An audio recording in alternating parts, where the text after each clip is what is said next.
हाँ जी, खुश आमदीद शफ़क़त अवान टीवी में। क्या हाल है? खैरियत से हैं? ठीक ठाक हैं? काफ़ी दिन हो गई, दोस्तों से बात नहीं हुई। वो मुझसे क्वेश्चन कुछ उन्होंने पूछा था, तो मैंने कहा आज मैं जो है इनको अपडेट करूं वायलेशन के बारे में, ट्रैफिक वायलेशन के बारे में। दोस्त जानना चाह रहे थे कि अगर सीडीएल होल्डर जो है वो अपनी पर्सनल गाड़ी चला रहा है और उस पे वो वायलेशन करता है तो क्या होता है। फिर वो जानना चाह रहे थे कि अगर जो ट्रैफिक वायलेशन जहाँ पे कौन-कौन सी किस्म की है, और ट्रैफिक वायलेशन जब आप करते हैं तो फिर वो क्या होता है, कितने किस्म के जुर्माने होते हैं, तो इसके बारे में थोड़ा-सा बताएँ। बड़ी इम्पोर्टेंट मुफ़ीद मालूमात उन दोस्तों के लिए जो ट्रैफिक वायलेशन रूल्स के बारे में जानना चाहते हैं। मैं यहाँ पे वैसे एक बात बताऊँ, ट्रैफिक की ना लोग बड़ी पाबंदी करते हैं। जहाँ पे भी इशारा हो, जहाँ पे भी गलत पार्किंग करनी हो, जहाँ पे भी जो है ना ओवर स्पीडिंग है, तो बड़ा कंट्रोल करते हैं। जहाँ पे इवन अगर कोई बंदा भी गुज़र रहा है ना, तो उसके लिए फ़ौरी तौर पे रुक जाते हैं, स्टॉप हो जाते हैं। अक्सर जगह पे जहाँ लोगों के पैदल गुज़रने पे ना रुकने का निशान होता है, तो वहाँ पे फ़ौरी स्टॉप लेते हैं।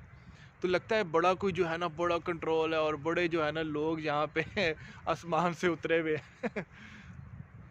ऑनेस्ट बात यह है कि रूल होते हैं, कानून होता है, जुर्माने होते हैं जो सीधा करते हैं। मैं शुरू से बताता हूँ और अभी मैं थोड़ा-सा डिटेल भी आपको मैं बताता हूँ कि कौन-कौन से वो रूल्स हैं जो सीडीएल होल्डर को जिनका ख़्याल रखना चाहिए। तो चलिए शुरू करते हैं वीडियो को।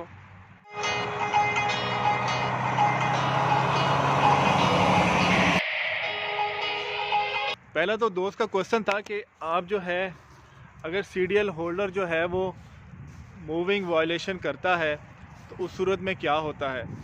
और अगर सीडीएल होल्डर वाला यानी कि एक बंदे के पास सीडीएल है, ट्रक का लाइसेंस है, और वो अपनी पर्सनल गाड़ी चला रहा है, यानी कि ज़ाती गाड़ी भी चलाते हैं ना, उस पर वायलेशन करता है, तो फिर क्या होता है। तो ये ज़रा सुनिए।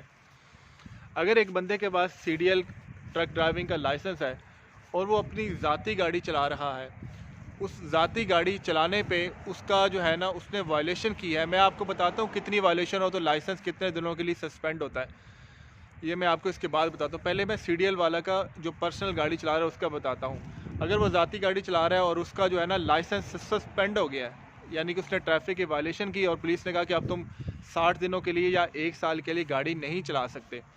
अगर वो लाइसेंस उसका सस्पेंड हुआ तो सीडीएल भी उसका सस्पेंड हो जाएगा।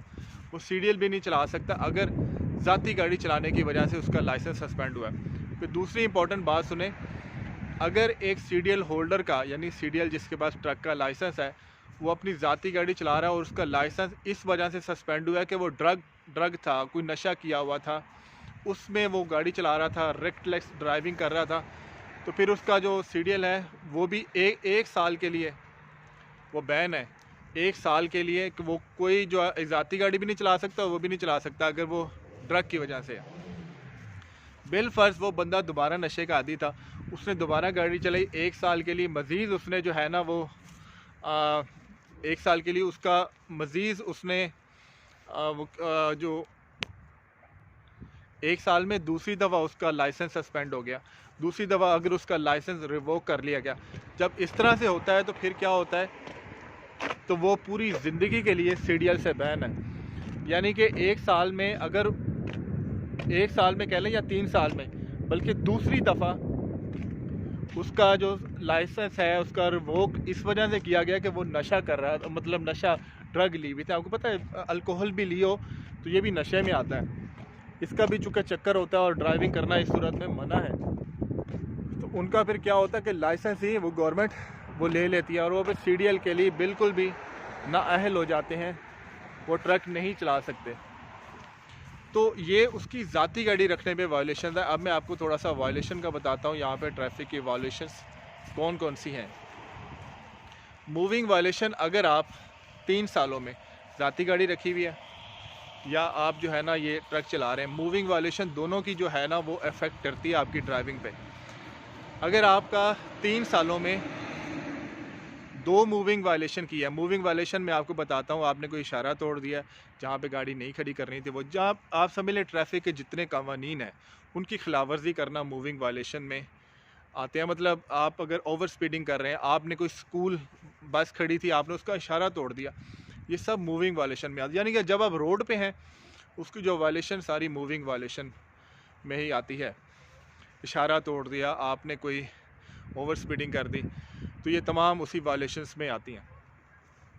तो आप जब 3 साल में 2 मूविंग वायलेशन अगर आप कर दें तो आप 60 दिनों के लिए गाड़ी जो है ना वो नहीं चला सकते। तो आपने यहाँ पे अक्सर देखा होगा ऊबर बुला रहे होते हैं, ऊबर कर रहे होते हैं, क्योंकि उनका अपना लाइसेंस वो अलाउ नहीं करता कि आप इसको चलाएं।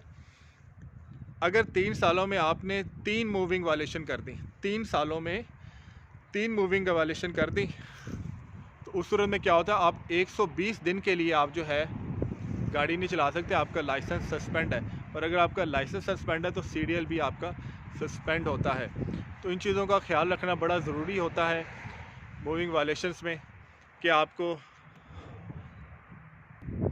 अब एक दोस्त का बड़ा इंपॉर्टेंट क्वेश्चन था, उसने कहा कि मैं अगर बिलफर्ज मूविंग वायलेशन कर लेता हूँ, मैंने जो है ना मूविंग वायलेशन की है, तो मैं उसमें क्या जुर्माने से बच सकता हूँ, क्या तरीक़ेकार है कि मूविंग वायलेशन से बचने का क्या तरीक़ेकार है जिससे मेरे लाइसेंस को इम्पेक्ट ना करे।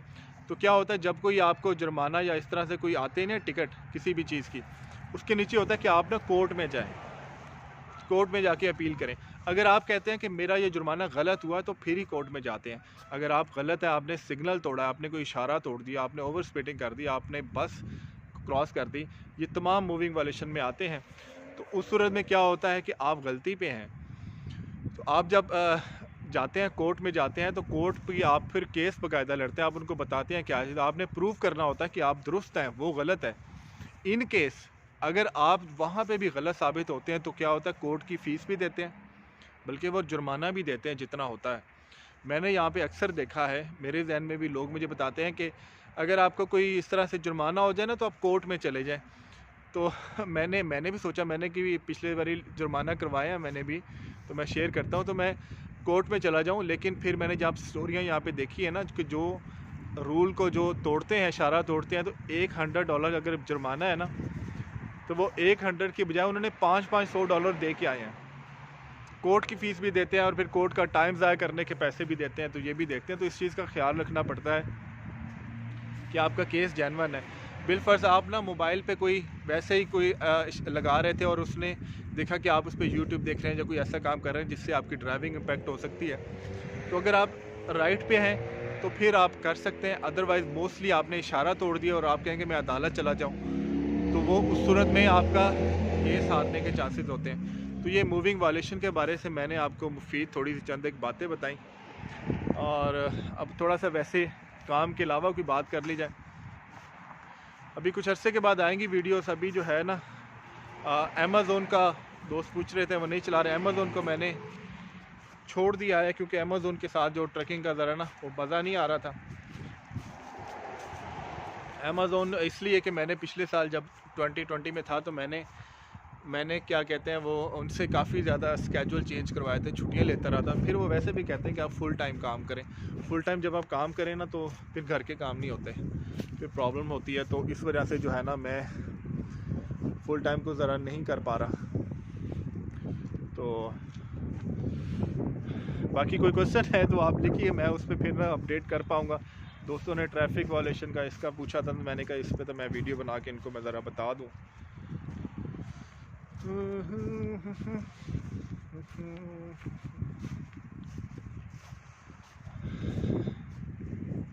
लिहाजा अच्छा एक और चीज़ है यहाँ पे ना,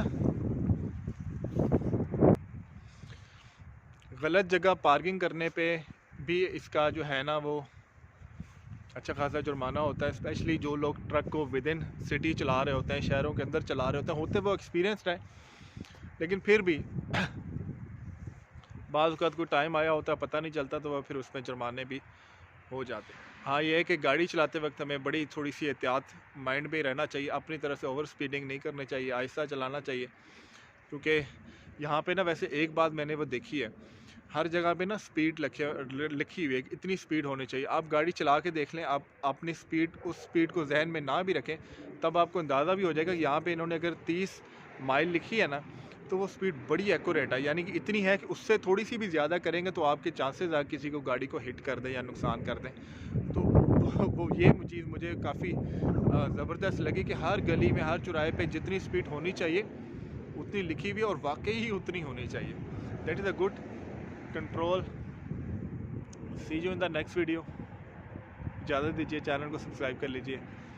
मिलता है नेक्स्ट। कोई क्वेश्चन है तो लिख दीजिए, अगर मैंने वो नहीं बताया। मैंने मेन बातें बताई कि 2 वायलेशन पे इतना सीरियल है, बाकी इसमें ना मज़ीद डिटेल है, वो फिर जितना डिटेल बनाए कंफ्यूजिंग हो जाता है। See you in the next video.